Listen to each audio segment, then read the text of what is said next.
Salve, salve galera do bem, tudo bom com vocês? Objetos voadores não identificados. Você acredita que realmente exista? Muitas pessoas no mundo afirmam que já viram algo assim, e as afirmações de algumas pessoas sobre OVNIs, com riquezas de detalhes, como a de um homem chamado Bob Lazar, são impressionantes. Se realmente a história de Lazar for verdadeira, podemos esquecer tudo que achamos saber sobre estes objetos, ou OVNIs. Afinal, segundo Bob Lazar, eles voam assim. E depois de conhecer a história deste cientista da Área 51 e as evidências que te mostraremos hoje, pelo menos algumas dúvidas ficarão em sua mente. O que são? De onde vieram? E por que escondê-los? Mas como de costume, antes de começarmos já convidamos você que ainda não é inscrito no canal a se inscrever. E não esqueça de ativar o sininho das notificações para não perder nenhum vídeo futuro. E claro, se gostar do que assistir, arrebenta aí este botão de like.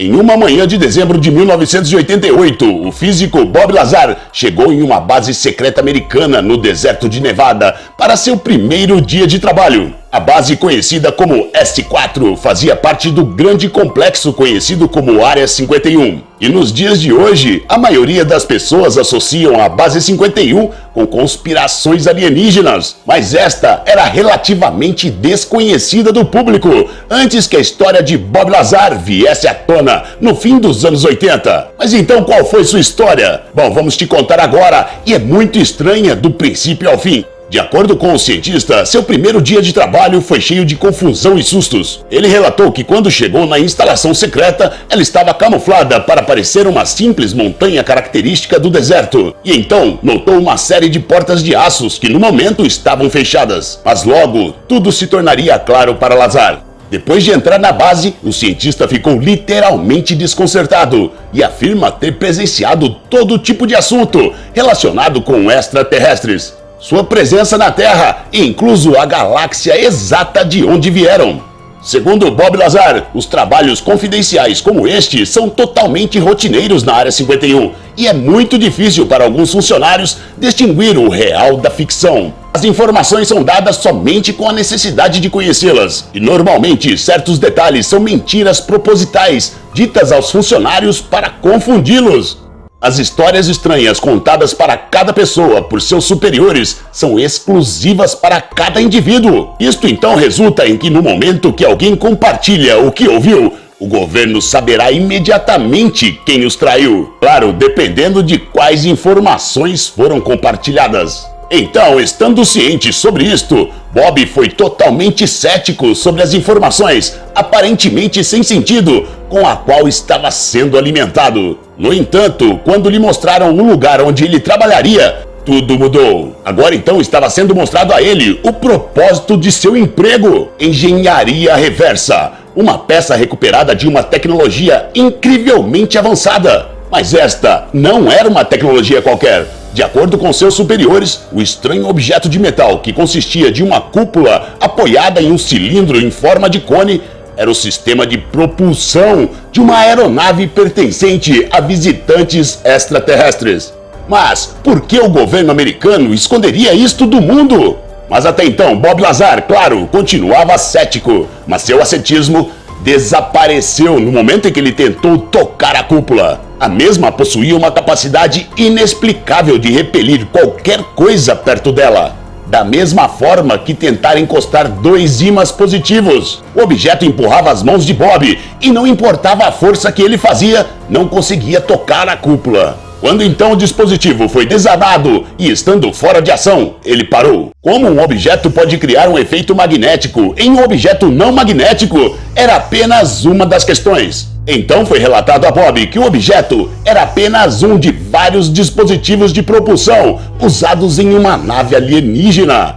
E foi Bob Lazar que descobriu como este funcionava. Por 6 meses, Bob trabalhou na base S4 e foi incapaz de chegar a várias conclusões. Um exemplo foi a parte que abastecia o dispositivo, que era uma versão estável de algo chamado elemento 115, que agora é conhecido como Moscovium, não foi sinteticamente produzido por humanos até 2003. E mesmo assim, não foi suficientemente estável e não aguentou mais que meio segundo. Mas, de acordo com Bob, o combustível do dispositivo de propulsão, que foi capaz de usar uma versão estável da molécula, foi o responsável por propriedades anômalas, e foram essas propriedades que determinaram o estilo de voo incomum da nave espacial. Em algumas raras ocasiões, o cientista estava autorizado a ver a nave espacial completamente aberta. E de acordo com a descrição do cientista, a nave era como uma panela de fundo plano e uma parte superior elevada. O interior da nave era completamente liso, suavemente moldado, com poltronas pequenas que só poderiam se sentar crianças ou humanoides menores do que os seres humanos. Então, o dispositivo estudado se tratava da parte inferior da nave, juntamente com outros do mesmo tipo. Estes objetos eram usados para a propulsão e direção da nave, podendo girar para qualquer direção. Somente um dos dispositivos era fixo no centro da nave e fornecia um impulso consistente, assim como uma turbina de um jato. Só que os mecanismos de voo da nave era totalmente diferente de qualquer um que conhecemos atualmente. De acordo com as palavras de Bob Lazar, a nave não voava de barriga para baixo, e inicialmente sua propulsão era horizontal, antes de ficar na posição vertical. Então, estando neste ângulo, ela se disparava silenciosamente, com uma velocidade incomparável, nunca conhecida pelo homem. Neste momento, você deve estar se perguntando, e o problema da resistência do ar? Aqui é onde fica tudo mais louco. O cientista afirma que a resistência do ar nunca foi problema para estas naves, simplesmente porque elas não lutavam contra ele. Os dispositivos de propulsão nas bases das naves não apenas disparavam a energia de trás dela, mas também deformava a estrutura do espaço. Estes dispositivos eram guias de ondas de gravidade ao redor da nave. A física não é tanto uma força de atração como a distorção. Quanto maior a massa, mais distorcida é a forma do espaço. Então, fazendo com que se deforme o espaço ao seu derredor, se movendo com resistência zero. Bob Lazar garante que especificamente esta nave se movia desta forma. E o mais louco de tudo é que esta nave não era a única da base. Você lembra das portas de aço mencionadas anteriormente? Certo dia, o cientista chegou para trabalhar e viu todas abertas. E em cada uma delas, Bob observou uma nave diferente e totalmente única, tanto no designer quanto em suas funções. Infelizmente, ele nunca foi capaz de obter informações sobre as outras. Mas, com tantas naves assim, ele foi obrigado a se perguntar: em que lugar da Terra ou do universo o governo conseguiu todas essas naves? O que ele sabia é que estes estudos poderiam mudar a maneira que vemos nosso mundo. Então decidiu compartilhar todos esses segredos com o público. Isto é o que garante Lazar, que no tempo em que trabalhou na S4, ele seguiu lutando para não dizer nada e manter o segredo.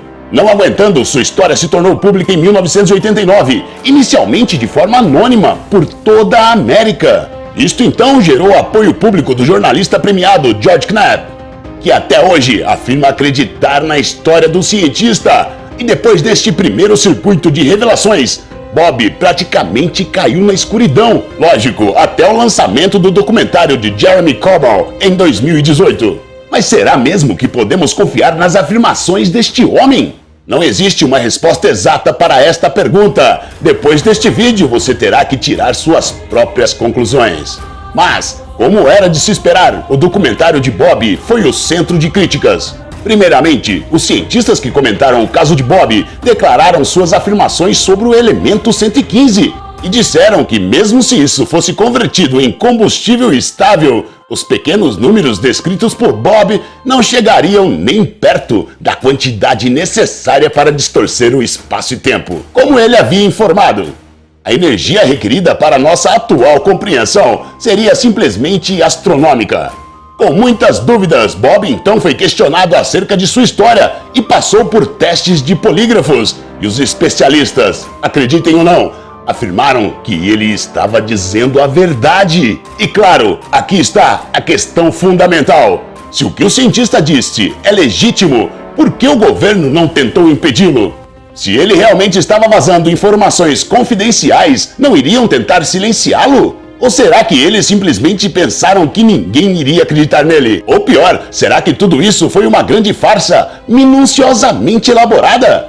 Sinceramente, Quem somos nós para questionar a honestidade deste homem? Um homem formado pela MIT e pós-graduado na Caltech. Mas o impressionante é que todos estes dados foram apagados e seus registros desapareceram, inclusive registros como sua certidão de nascimento. Claro, em um esforço para desacreditá-lo. Mas será que Bob mentiu sobre seus certificados e seus registros? Ou realmente forças governamentais sombrias entraram no jogo? O que você acha? Deixe sua opinião aí embaixo nos comentários. Será que Bob teria algum motivo para mentir? Segundo o cientista, a motivação para compartilhar a sua história não foi a fama nem o dinheiro, e sim sua segurança.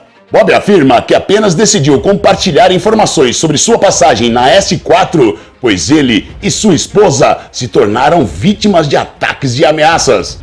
De acordo com Bob, eles já foram até atingidos na estrada e estava mais do que claro que ele estava sendo seguido e parecia que tinha alguém tentando silenciá-lo. E então, ele não viu outra opção a não ser vir a público com a esperança de que se acontecesse algo com ele e sua família, todos saberiam que foi assassinato. Depois que Bob decidiu tornar sua história pública, isso o afetou negativamente e sua vida começou a descer ladeira abaixo.